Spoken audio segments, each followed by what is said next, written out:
Most people think relationships succeed or fail based on compatibility, but the truth is, relationships grow or they stall simply based on development.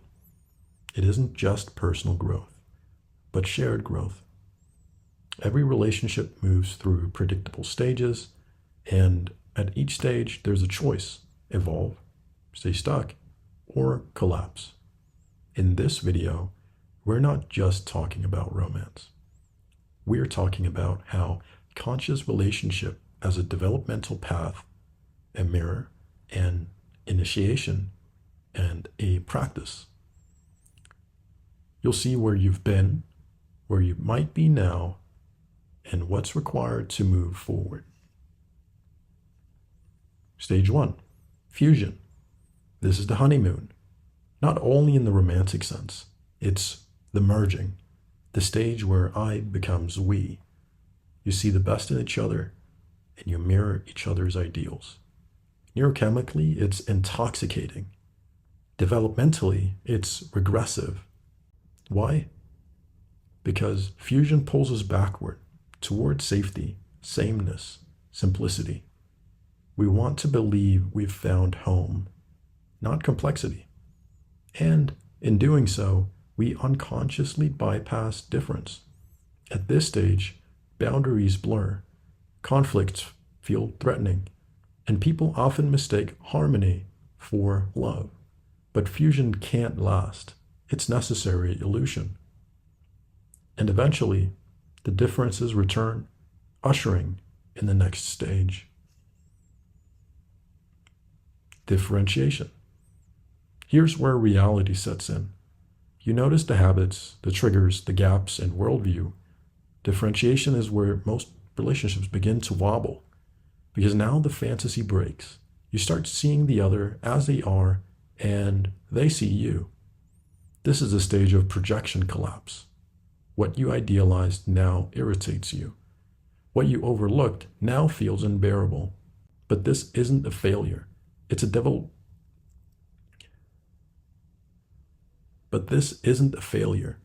developmental necessity.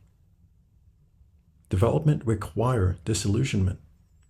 So the question now becomes, can I stay connected even when I don't feel totally seen or understood? Can I stay open even when I disagree? This is where real love begins, not as a feeling, but as a practice. Interdependence. If you make it through differentiation with curiosity instead of control, you arrive at something really rare: interdependence. This is the space where autonomy and intimacy coexist. You don't need to tell your partner to be like you, and you don't need them to be like you. You don't need them to complete you. You choose them with eyes open. There's space here for truth, for tension, for two full selves.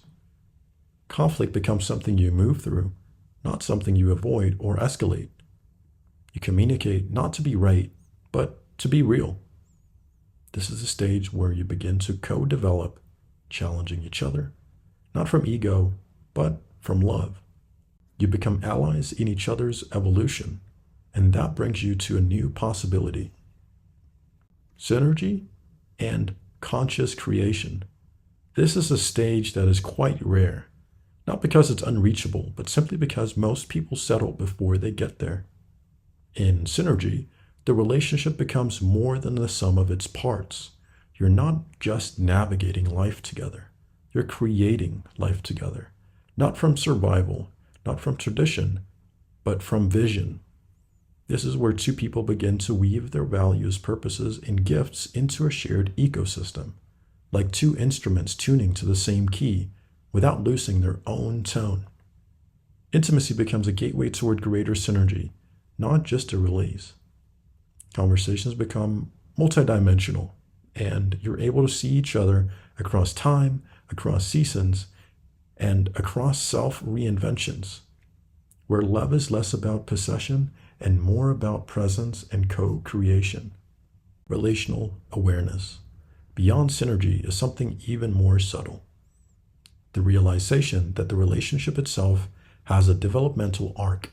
You begin to attract not just yourself, not your partner, but the third space between you. How does this field feel today?